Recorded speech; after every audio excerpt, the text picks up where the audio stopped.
Cole made a few final tweaks to his robot right before sending him into the ring, a section of garage floor outlined in blue chalk.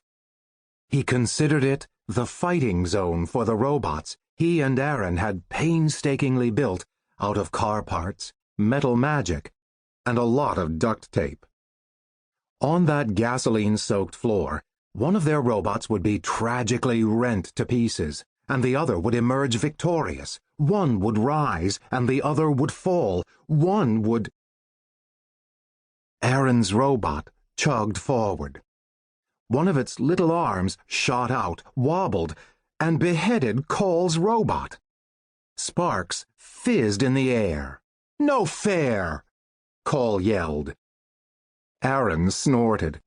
He had a smudge of dirt on his cheek, and some of his hair was sticking straight up after he'd run his hands through it in frustration. The relentless North Carolina heat had left him with a sunburned nose and freckling on his cheeks. He didn't look at all like the polished Makar who'd spent the previous summer at garden parties chatting with dull, important grown-ups. "I guess I'm just better at building robots than you," Aaron said carelessly. "Oh, yeah?" Cole replied, concentrating.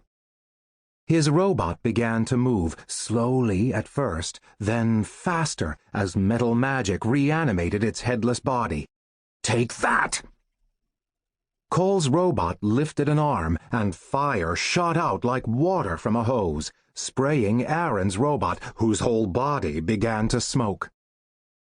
Aaron tried to summon water magic to douse it, but it was too late. The duct tape was burning. His robot collapsed in a pile of smoking parts. "Woohoo!" Cole cried out. He'd never taken any of his dad's advice about being a gracious winner to heart. Havoc, Cole's chaos-ridden wolf, woke suddenly when a spark landed on his fur. He began to bark. "Hey!" Cole's father, Alistair, yelled, running out of the house and looking around with slightly wild eyes. "Not so close to my car! I just fixed that thing!" Despite the scolding, Cole felt relaxed. He'd felt pretty relaxed all summer. He'd even stopped assigning himself evil overlord points. As far as the world knew, the enemy of death, Constantine Madden, was dead, defeated by Alistair. Only Aaron and Tamara, frenemy Jasper de Winter, and Cole's father knew the truth. That Cole was Constantine Madden, reborn, but without any of his memories and, hopefully, without his penchant for evil. Since the world thought Constantine was dead, and Cole's friends didn't care, Cole was off the hook. Aaron, despite being a Makar, could go back to goofing around with Cole. They'd be heading back to the Magisterium soon, and this time they'd be Bronze Year students, which meant they'd be getting into some really awesome magic, fighting spells and flying spells. Everything was better. Everything was great. Also, Aaron's robot was a smoking wreck. Really, it was hard for Cole to imagine how things could get better. "I hope you guys remembered," said Alistair. "Tonight is the party at the Collegium. You know, the one in our honor."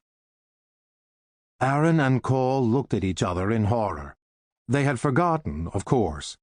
The days had gone by in a blur of skateboarding and ice cream and movies and video games, and both of them had completely blanked out on the fact that the Assembly of Mages was throwing a victory party at the Collegium in recognition of the fact that the enemy of death had been defeated after 13 long years of Cold War. The Assembly had chosen 5 people to honor: Cole, Aaron, Tamara, Jasper, and Alistair. Cole had been surprised that Alistair had agreed to go. Alistair had hated magic, the Magisterium, and everything to do with mages for as long as Cole could remember. Cole suspected Alistair had agreed because he wanted to see the assembly clap for Cole, and for everyone to agree that Cole was on the side of good, that he was a hero. Cole swallowed, suddenly nervous. "I don't have anything to wear," he protested. "Neither do I." Aaron looked startled. "But Tamara and her family bought you all those fancy clothes last year," Cole pointed out. Tamara's parents had been so excited at the thought that their daughter was friends with a Makar, one of the rare mages who could control chaos magic, that they had practically adopted Aaron, bringing him into their house and spending money on expensive haircuts and clothes and parties. Cole still couldn't quite understand why Aaron had decided to spend this summer with him and not the Rajavis. But Aaron had been very firm about it. "I grew out of those," Aaron replied. "All I have are jeans and t-shirts." "That's why we're going to the mall," said Alistair, holding up his car keys. "Come on, boys." "Tamara's parents took me to Brooks Brothers," Aaron said as they headed toward Alistair's collection of refurbished cars. It was kind of weird. Cole thought of their tiny local mall and grinned.